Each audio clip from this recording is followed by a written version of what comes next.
D&D number 5, Angels in Jesus' Name, Chapter 14. Why is Nigel keeping him so long? Is there a problem? Lizzie asked.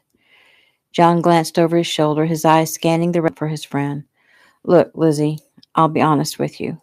We're not exactly sure where this is going to go, but it seems some of the big guys at the Bureau in Washington are trying to use Keegan as an example. An example of what? They're saying they won't tolerate excessive force being used by their agents. They're second guessing Keegan's actions and bringing him to account for every move he made. Isn't that pretty routine? Yes, but Keegan feels fairly certain that they're going to push it with him. They may not have if he hadn't been so prominent in the news lately. Now it's something they can't ignore. So one day he's a hero and the next day he's a villain? That about sums it up. Silently, she contemplated the situation. Will they... She had to stop to keep the fear from taking over. Clearing her throat, she tried again. Will they prosecute him? Well, we're hoping it won't get that far. I'm expecting he'll give his accounting of things, and it will be enough. It's a matter of politics as to why they may push the matter. So they'll prosecute an innocent man who was just doing his job for politics? He eyed her. She was so innocent. Yes, they would. I don't want you to worry, though. We're not taking this lying down. I'm meeting with some people in a little while who might be able to help. Who? Jason Lee, the owner and director of Ameritech, and Ricky Kino. The Ricky Kino? Yeah, he's a friend of mine, and he'd like to help any way he can. Sighing, she nodded her head. Well, that's very kind of him. Thank you, John, for being such a good friend to Keegan and to me. I don't know what we'd do without you. John smiled and looked up, his relief evident as Keegan approached the table. John eyed him, assessing his condition. He looked bone-tired. His face was shadowed and dark with stress and worry, but his face lightened at the sight of Elizabeth. Here he is now, John said. He stood back, shook Keegan's hand, handed him a small box. It's not exact, but it's the best I could do. I'll be over at the bar. I'm meeting with the others here at 3. Give me your keys. I'll put your suit bag and luggage in your car. Keegan handed him the keys, then turned his attention to the beautiful woman sitting at the table. Bending, he kissed Elizabeth's cheek and sat down across from her. Hello, sweetheart. I'm sorry I'm late. Hey, she said, her voice soft. Keegan, John told me what's happening. Well, I wish he hadn't worried you with it. It may not happen. I wish I could do something to help. You can. You can smile and tell me no matter what, you love me. Keegan, no matter what, I love you. I do, with all my heart. Thank you, sweetheart. Drawing a large, cleansing breath, he smiled. Are you hungry? I'm starved. Everything smells so good. John already ordered for you, so the food will be here any minute. He said you asked him to. I did. I knew I wouldn't have much time. This day hasn't turned out like I wanted. I'm supposed to be at the airport soon. Well, you've had a rough day, and you've got another one tomorrow, and the few before today weren't a bed of roses either. You look so tired. He reached across the table and took her hand. Elizabeth, we don't have much time, and I have a lot to say. Oh, okay. I'll shut up, she giggled. Thanks, he teased. Look, I'm not in a good position right now. I could lose my job, even though I'm not real concerned about that, since Jason has asked me to work for him. Oh, that's wonderful. She clapped a hand over her mouth. Sorry. He smiled at her. I don't know what's in store for me. All this hoopla could just go away, or they could make an example of me, and worst case scenario, I could end up in prison. She gasped. It's so unfair. Yeah, he sighed. Anyway, what's not fair is me asking you to stand by me and wait for me. Of course, if I go to prison, I'd release you from that, but, well, oh, dear God, what I'm trying to say and not doing a very good job of it is I want to marry you. No, that's not what I wanted to say. I mean, I wanted to ask you if you would consider being my wife. Lizzie's lips pressed together tightly. Her eyes danced. Let me try this again, Elizabeth. I love you with all my heart, and I want to marry you, and I want to honor Bradley by taking care of his daughters as if they were my own. He stopped briefly when Lizzie hiccuped, her eyes filling with tears. He squeezed her hand as he forged onward. I want to make a family with you and take care of you and protect you and the girls, presuming I'm not in prison. You won't have to ever worry again about fixing the roof or feeding the kids or Christmas presents. You can actually think about pursuing something for yourself, whatever makes you happy. He sighed and looked away and then back at her. Okay, well, I guess that's it. Wow. Is that all you have to say? No, I think I have a lot to say. First, well, just last night I was trying to convince you to not leave me. Now all of a sudden you're asking me to marry you? He nodded. Well, once I make up my mind about something, I usually act on it pretty fast. I'm never one to procrastinate or to even take things slowly. You made your argument last night. It was a good one. You convinced me that you and me were right together. And I see no reason to prolong the inevitable. I love you. I love the girls. I want to spend my life with you. I don't know what's going to happen in the future, even in the very near future. If I end up in prison for the next 20 years, I won't hold you to it. But for now, this minute, this day, will you consent to be my wife? I love you, Elizabeth. I truly do. Oh, Keegan.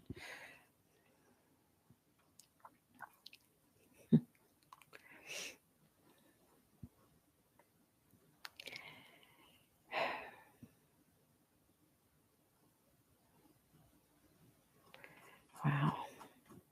Sorry, the computer jumped forward. Actually, it jumped backward.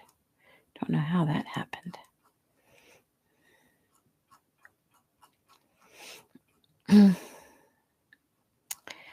All right. Oh, Keegan, I love you too. Of course I'll marry you. The girls and I would be honored to have a man such as you to love us and take care of us, and we'll take care of you too. I think I think we'll be an awesome family. I do too. And I don't think you're going to prison. You have some amazing friends who are working on your behalf. And I've prayed, and when I did, I had a feeling of peace come over me. I think you're one of God's warriors, and if we show just a tiny bit of faith, then everything will be okay. I know it sounds crazy, but that's what I feel. His eyes filled again. What's wrong? He shook his head. You're the second person today who told me I am God's warrior. He seems to be working in my life. Lizzie closed her eyes in gratitude. God is amazing. I think I'm beginning to see that. He reached into his pocket and brought out the box and snapped it open. Elizabeth gasped as she gazed down at a diamond ring. It's beautiful, she purred. You really do work fast. Well, I had help. The diamond in the middle is you. He bent close and counted. It was supposed to be surrounded by 5 tiny diamonds that represented the girls. That's what I asked John to try to find. He looked up. I would have looked myself, but I was detained. I hope that doesn't upset you. Keegan, you know I'm not easily upset. Well, anyway, this has 6 diamonds surrounding the big one, but we can exchange it for a custom job later. This one will be fine. I'm not picky. Here, let's put it on, he said. His hand shaking, he removed the ring from the box and slipped it on her finger. How does it fit? It's a little big, but we can fix that. I love it, Keegan. I love you. He leaned across the table and kissed her. A waiter arrived with a bottle of champagne, and Keegan looked over at John at the bar, who raised his glass to them. Lunch arrived, and they ate silently, taking a moment to notice their surroundings. The restaurant offered a lovely view of the river and the shops along the street. It was a nice place, and Keegan decided he would bring her back here next year and have a much more leisurely meal. Unfortunately, today, time was running out. He motioned for the check. I have to go, Elizabeth, he said softly. Let me come with you. I can keep you company. No, he sighed, softened. Please, no. Go home to the girls. I'll be there as soon as possible, and we'll begin our life together. I have to take care of business, and if you're with me, I wouldn't be able to concentrate. She nodded. I'll be waiting for you, Keegan. Can you call me? I'll call. He quickly took care of the bill and rose and pulled her up into his arms. See you soon, baby. He kissed her tenderly with all the love he felt in front of everyone at the restaurant, and when he turned and walked out the door, he felt as if his heart had been ripped away. John took his place at the table. Smiling, he took Elizabeth's hand and admired the ring. I didn't do half bad, did I? He asked. Lizzie wiped a tear away and gave a soft laugh. Not bad at all. Why don't you come join our meeting? Then I'll escort you home. She nodded. Thank you. They both turned at the commotion coming from the doors of the restaurant. Looks like my party has arrived, John said. Lizzie stood and went with John to meet his party. It wasn't just Jason Lee and Ricky Keno. Brianna Adams and Keegan's other friends all stood together. The commotion hadn't come from them, but rather from the patrons of the restaurant pointing in their direction. Ricky spoke quickly to the hostess, but before he could finish, the manager of the restaurant came forward, and with only seconds, all 8 were seated in a private area overlooking the river. John stood. Everyone, I'd like to introduce you to Elizabeth Anderson. She and Keegan just became engaged. Lizzie, this is Braden, Tristan, and Caleb. They're old Marine buddies of Keegan's. I think you'll remember them from the hospital yesterday. Hi, she said, looking down. She knew her face must be bright red. You're his fiancé? Caleb asked. But I thought... He stopped with a grunt as Braden elbowed him in the gut. And this is Jason Lee, John continued before Lizzie could ask what that was all about. He's the owner of Ameritech, the company Jeff works for. Lizzie nodded and offered her hand. And I guess I don't need to introduce you to these two, Ricky Keno and Brianna Adams. Ricky took Lizzie's hand and squeezed it softly. It's a pleasure to meet you. Keegan's a good guy, and we're going to help him out of this mess, so don't you worry. Thank you, Lizzie murmured. It's wonderful to meet you, Bree added. Let me look at that ring. Lizzie held her hand out while Bree ogled the ring. She didn't know how to act, having a famous actress holding her hand and making silly noises over a ring. 7 diamonds, Bree exclaimed. Wow, he must really be in love. He said the one in the middle is me and the little ones around it are my kids, but I only have 5, not 6, she said, looking up, thinking she was talking out of nervousness. You have 5 children? Bree asked. A 5-year-old and 2 sets of twins. You should see them, John said. They're the spitting image of their mom, every single one of them. They're great kids. Ricky eyed the woman. She was so young, with so much responsibility. Now a man has come into her life who's willing to take on that responsibility, and he stands in danger of being made an example of in front of the whole country. His eyes cut to Bree, who was obviously thinking the same thing. They were powerful people with a lot of pull, and they will do anything possible to keep that from happening. Ricky's father always said that whenever a bright light shines in this world, the dark forces gather to try to put it out. This is a battle between the forces of light and the forces of darkness, and light will win, Ricky promised. They settled at the table and ordered food, and Lizzie looked around the table at Keegan's friends. They were strong, kind, and commanding people. When Jason spoke, the others listened with rapt attention. When Ricky Keno spoke, his voice was soft and calm, and he gave her the feeling that everything he said would come to pass exactly as he said it. Keegan's buddies weren't playful and boisterous as they'd been in the hospital. They were asking specific questions, making specific comments, and were very serious about the task at hand. Lizzie smiled. She felt comforted and knew in her heart that Keegan would return to her very soon. What? Keegan snapped into his cell phone. Oh, I forgot to say, new scene. What? Keegan snapped into his cell phone. Just making sure you're on the way and on time. I've never missed a meeting. Wrong, Agent Tanner. You missed the one with me, where you were supposed to turn in the evidence. Is that what this is all about, Nigel? Payback for me not trusting you? Eat breakfast. It's going to be a long morning. The call went dead. Keegan sighed and pocketed the phone. He nodded at the cab driver. Let me out here. I need some air. Okay, the driver said, shrugging his shoulders and pulling over just past 6th Street. Keegan shoved a couple of 20s at the man and stepped out. Pennsylvania Avenue was certainly not deserted, even though it was only a little after 5 in the morning, and it was definitely colder in D.C. than in Georgia. His mind shifted to Elizabeth and the girls. Halloween was just a few days away. The girls were going to need costumes, and with the weather getting colder, he imagined there would be other necessities. He could get John to purchase whatever Elizabeth needed. Maybe, though, he would be home with them soon and could take care of things himself. He stopped at the Pennsylvania Avenue Diner, 1 block away from his destination, and down hot black coffee, a couple of eggs, and a stack of pancakes. His mind raced. He needed to still it, to get grounded, like he did before a big bust. Throwing money on the table, he headed to the restroom and splashed cold water on his face. He grabbed several brown paper towels, dried his face and hands, and stared into the mirror. The black suit he'd had John pick up for him. Hold on. The black suit he'd had John pick up for him was a tad large. He pulled at the stiff white collar, straightened the dark tie.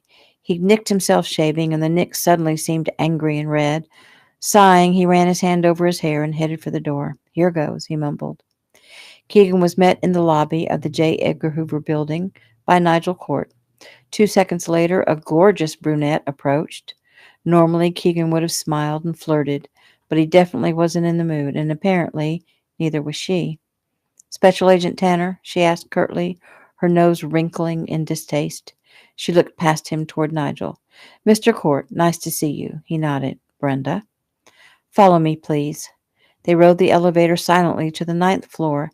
As they walked down the shiny corridor, Keegan smelled coffee brewing. There was no sound except that of their heels clicking against the tile floor. They arrived at a small, plexiglass-enclosed conference room. 3 men occupied the room. One was seated at a large oval table that was polished to look like brown glass. The other 2 were standing by the window, speaking softly. All wore dark suits. "Nigel," the one at the table said, "good to see you again." Nigel walked forward and shook everyone's hand. "Special Agent Tanner," the man at the table addressed him. Keegan approached the table. "I'm David Coleman. This is Norm Walker and Alan Moore." Keegan shook each man's hand. "Remove your weapon, Agent Tanner, and have a seat," David said. Surprised by the order, he turned to look at Nigel. His superior only shrugged. Blood pressure rising, Keegan removed his issue, ejected the mag, emptied the chamber, pushed the bullet back into the magazine, and laid both gun and mag on the table. It was quickly confiscated and locked into a cabinet. "Let's get started," David Coleman said. "It's going to be a long day." Keegan's eyes shifted to Nigel as he took a seat. The woman who'd led them to the room re-entered, carrying a tray with an insulated water pitcher and glasses. She set it on the table, then took a seat near Mr. Coleman, opened a laptop, clicked some keys, and turned the computer to face Keegan and informed him he was being recorded. He rolled his eyes at her. The others in the room took their seats. "Shall we get started?" David said. Keegan looked him over. He was probably between 50 and 60, mostly bald, a good-sized paunch hanging over his belt. He wore a dark brown suit, white shirt, brown tie, brown socks, brown shoes. Except for his paunch, everything was as it should be. He followed the rules. He would insist his men do the same, but there could be exceptions. The other 2 were younger, fit, both in navy blue. Moore's eyes were hard to the point of appearing angry. Walker's were large and brown and somewhat compassionate. Time would tell if Keegan's assessments were correct. "Agent Tanner," David began, "I know Nigel went over your statement with you, and I know he told you to start from the time Senator Hartman's men arrived at Mrs. Anderson's home, but I've decided to take you back farther than that. Tell me, Agent Tanner, why you thought it was best to bury the evidence you had against Salados and Hartman for 5 weeks rather than turn it in to your superior." Keegan drew a deep breath. As 2 people had already stated, it was going to be a long day. New scene. He stepped out onto the front steps of the building, gulping the cool air. This was such bull. He'd been doing his job. He must have made that statement 100 times in the past 2 days. The majority of those 100 in the room upstairs. That and, "I did what I thought best at the time." It was noon, and they hadn't gotten very far. He'd yet to address the 23 dead men. Pulling out his cell phone, he plastered a smile on his face and dialed Lizzie. She didn't answer. She'd probably left her phone in the van, or on the kitchen counter, or on her dresser, or under her bed, or any darn where but on her person. Sighing, he dialed John. "How's it going, Keegan?" "Like crap. Have you seen Elizabeth?" "I'm not in Pine Forest. I've had to do some legwork for Jason. I'll call Jody and have her get Lizzie to call you." "Thanks. I have to be back up there in 45 minutes, and after that, tell her not to bother, and I'll try again tonight." Are they giving you a pretty hard time? A hell of a hard time. You'd think they'd never been in the field. Hang in there, Keegan. It's going to be okay. I hope you're right. I'm pretty sure I'll be turning in my badge by the end of the day. Well, that won't break my heart. Keegan chuckled as he hung up. Agent Tanner? Keegan turned at the sound of a male voice calling his name. He spotted 4 Marines on the sidewalk in front of the building. Yes, he answered. They stood at attention and saluted him. His jaw flexed with emotion, and he returned the honor. New scene. His hand slammed down on the table as he flew to his feet. He was trying to kill me, Keegan shouted. What was I supposed to do?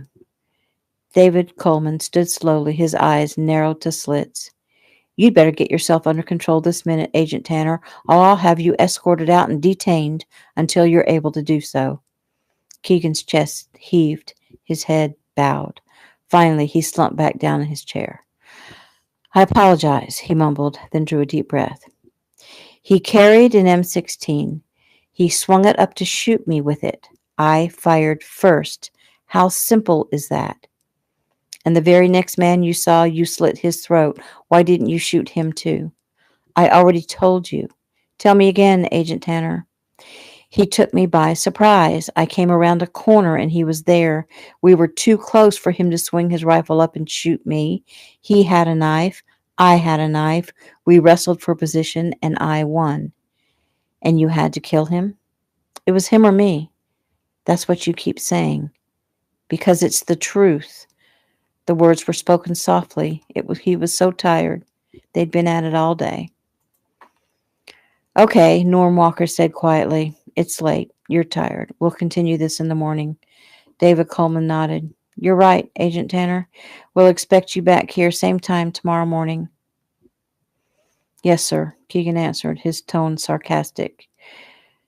He rose. I'll take my weapon. David took his time, moving methodically as he unlocked the cabinet and placed the gun on the table. Keegan snapped it up, loaded the magazine, racked the slide, holstered the weapon, turned and strode from the room. He was stopped on the front steps of the building by several reporters. Agent Tanner, we understand you've been called in to answer for the men you killed. No comment, he said.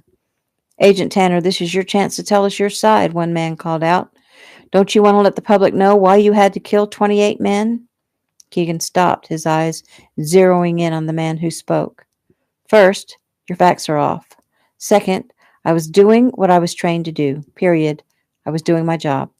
He pushed past them and jumped into a cab, but a couple of guys in uniform opened the cab door before it could pull off. We'd like to buy you a drink, Agent Tanner, they said. Keegan eyed them for only a second. Thanks. I could use one. New scene. Jody, Lizzie said as she entered the dining room. She'd tucked the girls in for the night and come back down to wait for Keegan's call. What does this mean, this picture of a phone on my cell phone and the number 6? Jody looked up from some paperwork and glanced at the phone. It means you have 6 missed calls. I don't understand. How did I miss the calls? I've had the phone with me all day. Jody took the phone and keyed through the calls. It was Keegan 5 times and John once. She checked the alert mode. You have your phone on silent mode. I do? Yes, didn't you put it on that? I haven't put it on anything. I've never had a cell phone. I'm not really sure how to use it. Well, it must have been like that when Keegan gave it to you. Just hit the green button and you can call Keegan back. She did, but the phone went to message. She left a short message ending with sweet endearments, then hit the red button. I guess he's sleeping. Maybe. He's probably had a hard day. See if you have a message. How do I do that? Jody giggled. Here, let me show you. After a quick lesson, Lizzie listened to 2 messages, one from John telling her to call Keegan, and the other from Keegan telling her he loved her. I wish I could talk to him. I miss him so much. I wish he could have been there to hear you sing today. My gosh, I can't believe how good you are. Megan was totally freaked. She wants to schedule you the first Saturday in November. How do you feel about that? I guess I'm okay with it. I'm excited, but also kind of scared. Don't be nervous. You'll have lots of practice by then. How does Heather like the new school? She loves it. She's excited about all her new friends. There's a Halloween party Friday, and I've already signed up to make cupcakes. Oh, Maddie will be heartbroken if you don't let her help. Oh, I'd love her help. I still have to figure out costumes. I wish I had my Halloween box from the house. It has a bunch of old costumes and supplies. It could be so much easier if I could just get it. Maybe I can go to the fabric store tomorrow. Would you like to come along? I'd love to, but I have an even better idea. I can go with you up to Tyler Springs. I know you said when Keegan gets back, you and he are going up there to pack up the house. But I'm thinking we could go on up and get started. The girls need some clothes. We could pack a few of the smaller things, whatever will fit in the van, and we can get your Halloween stuff. That would be great. Are you sure you wouldn't mind? I wouldn't mind at all. Besides, I'm dying to see this little house where you grew up and where you and Keegan fell in love. We can get Lisa and Chaz and Maddie to babysit for the day, and without the kids, we can get a lot done. Lizzie reached over and hugged Jody. I don't understand why you're so nice to me. You hardly even know me. You are a saint. John is a lucky man. Jody grinned. I keep telling him that. She looked around for her phone. Speaking of John, I wonder why he called you and not me. And when she didn't find her phone, she went upstairs to look for it, but came back down to announce she couldn't find it. I guess I've lost it. That's crazy. I hope whoever finds it tries to call one of the numbers on my contact list. Maybe it'll turn up, Lizzie said. I can't seem to get used to carrying one. If I'd remembered to bring it with me that day, those men came to my house. Keegan would have been able to reach me, and we would have made it out of there before they arrived. Woulda, coulda, shoulda, Jody said flippantly. Don't live in the past, except to learn from it. You're absolutely right about that. They both turned as the inn phone rang, and Jody ran to the kitchen to get it, calling to Maddie that she had it. Pine Forest Inn, she quipped cheerfully. My love, why haven't you answered your phone? John said softly. Sorry, darling, I seem to have misplaced it. You could have called me to let me know, so I wouldn't worry about you. Oh, honey, I'm truly sorry. I've been so busy all day, and I didn't even realize it was gone until just now. Okay, well, find it or replace it. I need to be able to reach you at all times. I'll get on it, ASAP, promise. Thank you. Now, have you seen Lizzie? She's in the other room. Keegan has tried to call her, and she doesn't answer, and he's worried about her. She had the phone on silent mode, and I showed her how to change it. She tried to call him back, and he didn't answer. Strange. Well, maybe he's asleep. He's had a rough day. So how's my boy? He misses his daddy. It'll be a few more days. Can you handle it? You do what you need to do for Keegan. I'll keep the home fires burning. You're the best, Jody. I love you. You're a smart man, John. Love you too. New scene. That sucks, man, cried the younger kid named Billy. He slapped Keegan on his back. Here you are trying to do your job and they give you a hard time about it. That's the way it is, Billy's buddy Scott lamented. It sucks. Yeah, it sucks, Keegan agreed. He glanced at his watch. Wow, it's after 3. I got to get going. I got to be back there at 0600 hours. He rose. All us guys, we all got your back, Tanner, they said. Thanks, Keegan muttered as he stumbled toward the door. He was back at the hotel and sound asleep by 3:30. 2 hours later, he was hailing a cab to head back to Pennsylvania Avenue. The days before he'd been apprehensive. Now he just didn't care. What could they possibly do to him? No, that was the alcohol talking. This could end up being a public lynching, and somehow he didn't think that would sit well with his fiancée. He breezed into the room. Moore and Walker were there, but Coleman and Nigel hadn't shown up yet. Keegan moved toward the table, removed his weapon, and slapped it down, and Moore leaned forward and retrieved the gun. He stilled, looking into Keegan's face. Special Agent Tanner, have you been drinking? Alan Moore asked, his tone condescending. I had a few drinks with some buddies, he admitted. At this time of morning? No, sir, we ended our little session about 3. I'm almost sober now, he said, his lip turning up slightly. Agent Tanner, if I were you, I would take these sessions seriously. Nigel put you through the ringer the other day to prepare you for this, and we're putting you through it to prepare you for what's coming. What does that mean? What's coming? Moore glanced at Walker, then back to Keegan. There seems to be a public outcry concerning your aggressive behavior. There were some demonstrations yesterday outside one of the federal courthouses asking for your resignation. A committee has convened, and they'll be calling you in to ask you some questions in a day or two. Oh, this just keeps getting better and better, Keegan muttered. Demonstrations by whom? 2 days ago, the media was calling me a hero for cracking this case and saving those kids. Now I'm being called in front of some committee. This is ridiculous. No, this is bull. I was doing my job just like every other law enforcement official. Other law enforcement officials don't kill over 20 men at one sitting. Well, other law enforcement officials don't come into contact with that many bad guys at one time. And you know what? If they did, they would hope that I would be by their side. Agent Tanner, sit down, David Coleman said as he entered the room. Keegan looked over at him, taking note of several other agents who came through the door. Nigel was the last to walk in, and 4 agents stayed by the door. I said sit down, Coleman ordered again. Keegan sat. I'm not sure we have anything else to discuss. You people should be backing me. I was doing my freaking job, and by the way, I do it well. Have you ever even been out in the field? Do you know what it's like out there? Have you ever gone under for 2 years? Colgan ignored Keegan's ranting. While you were under, Agent Tanner, did you lose sight of who you were and who you worked for? He flew to his feet. What the hell is that supposed to mean? Agent Tanner, you stay in your seat and speak respectfully, or I will follow through on my threat of detaining you until you can control yourself. He didn't sit. Instead, he placed his hands on the table. Do you realize? Before he knew what was happening, there was an agent on either side of him, pushing him down into his seat. He looked up at them. So, that's how it's going to be? Answer the question, Agent Tanner. Did you lose sight of who you were working for? He shook his head slowly. No. I never forgot I was an FBI agent. I never forgot I was working deep cover, and I never forgot that what I was doing would save a lot of innocent lives and put a senator behind bars where he belongs. And did you kill anyone while working undercover? Sighing, he shook his head again. If you mean, did I commit murder against innocent civilians while trying to maintain my bad guy persona, the answer is no. However, the day my cover was blown, I took out 2 bad guys in order to get out of there with my life. So, within a 2-month period, you've killed 29 men that we know of thus far. Agent Tanner, do you realize that most law enforcement officers don't ever even fire their weapon, and it's rare for them to kill anyone?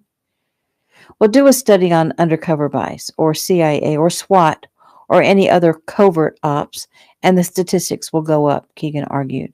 And do a study on the dead cops who wouldn't be dead had they been able to kill the bad guys first. Again, he ignored Keegan's statements. We're going to go over again everything you've done since you went undercover, Agent Tanner, and I want some clear, concise answers. No, he thought. I'm not playing anymore. He looked up. I've given clear, concise answers over and over, and you know what? I'm done. Here's an answer for you. I was doing my job as I was trained to do. I'm good at it. You guys should be backing me up. So here's my answer. He stood and reached into his pocket. He was tackled, his face smashed against the table, his hands jerked behind his back and cuffed. A kidney punch took any fight out of him. I was going after my badge, you idiots, he ground out. What? Did you think I was going to pull a gun and blow you all away? I'm not armed, you know that. Coleman nodded at the agents, who released him, unlocked the cuffs, and shoved him back in his chair. Keegan made a show of extra slowly removing his badge from his pocket and tossing it on the table. So, are you tendering your resignation? David asked, obviously not concerned in the least. Hold on, Keegan, Nigel suddenly butted in. He turned to David. He's a good agent. I don't want to lose him. Too little, too late, Nigel, Keegan responded. Do you have anything else to say? David asked. Yeah, as a matter of fact, I do. I know full well the rules of engagement. I had every right to use deadly force. You're the ones playing a deadly game. If some suit is thinking to appease a public minority, he's going to mess up this bureau. Eventually, it's going to be impossible for you to find good men to put up with this bull. Tell whoever it is that ordered this hearing, it's going to backfire. Is that all? No, one more thing. I'm not answering any more questions. I'm afraid you don't have a choice in that, resignation or not. I do have a choice. He rose. Just ask my lawyer. He strode out the door, down the corridor, and entered the elevator as he pulled out a cell phone. It's only 6:45, John said as he answered. Why don't I think that's a good sign? Because it's not, and I need a lawyer. We're way ahead of you, Key. We'll meet you at the hotel at 5. Plan for a long night. Who's we? Your attorney, your brothers, and I, Jason Lee and Ricky Kino. Jeff has a press conference scheduled as he leaves the hospital this afternoon. He'll be singing your praises. Ricky intends to make a personal plea to let American heroes know when they're appreciated. I think he intends to organize some sort of march. Don't you think that's going a bit too far? Have you had your television on at all? No. What's up? Man, Keeg, there's a political battle being fought, and you're the lure. Certain groups have been demonstrating and arguing against deadly force laws. They're making you out to be some kind of RoboCop killing machine. He sighed. I am. Okay, you're pissing me off. Don't say another word until you've spoken to your attorney. Why me, John? I mean, why not some cop who shot some innocent bystander? I killed ruthless bad guys who go after kids. Aren't I unlikely candidate for all this? Yeah, you are, and they are making a big mistake. Well, anyway, I turned in my badge. It looks like I'll be working for Jason, if the offer still stands after all of this. Jason's a good guy. His offer will stand. Keegan finished his conversation as he headed down the front steps of the building, and suddenly he was accosted by media. Agent Tanner! Agent Tanner! Would you like to make any statements? Wait, let me get my cameraman. We weren't expecting you to be out so early. We were just setting up. Keegan eyed her. The woman was the same who started all this back in Savannah. He wanted to give her a piece of his mind. He wanted to make things square, but he didn't want to please her by granting her an interview, so he started to walk away. Wait, Agent Tanner, please. She gave him a charming smile. I'm just asking questions the American public wants to know. No, you're not. You're trying to justify your job by tearing other people apart. The cameraman rushed up, and her entire demeanor changed. I don't have anything to justify, Agent Tanner. However, your killing 23 men needs to be justified. Okay, let me play your game for a minute. I'm entitled to use deadly force when my life or the life of others are in jeopardy. In every instance, that was the case. It was a difficult job, and I did it willingly to save a fellow American who'd been taken hostage on that ship. He's grateful I came for him. His parents are also grateful, and so are the parents of those 5 little babies that they were planning to load onto that ship. You mean those 5 white babies, the woman said pointedly. What? I said you mean the 5 white babies, she repeated, her nose in the air. His eyes glittered. I don't care what race those children were. They were American children taken from their American homes, and I'm sorry if you're insulted that the terrorist only wanted white children. Maybe you should take that up with ISIS or Al Qaeda or whatever freaking terrorist group is wreaking havoc at the moment. Yeah, take it up with them. And when you do, and they have you in their hot little hands, believe me, you'll pray for someone like me who has the guts and the skills to come and help you. And you know what? Because you're an American, I would do just that. He turned and stormed away. She turned to the cameraman. Did you get it all? Sure did. It's going to have to be edited, but let's get to it. Oh, you're not touching it, he said as he walked back to the van. She stood on the sidewalk, her mouth hanging open. And that is the end of chapter 14.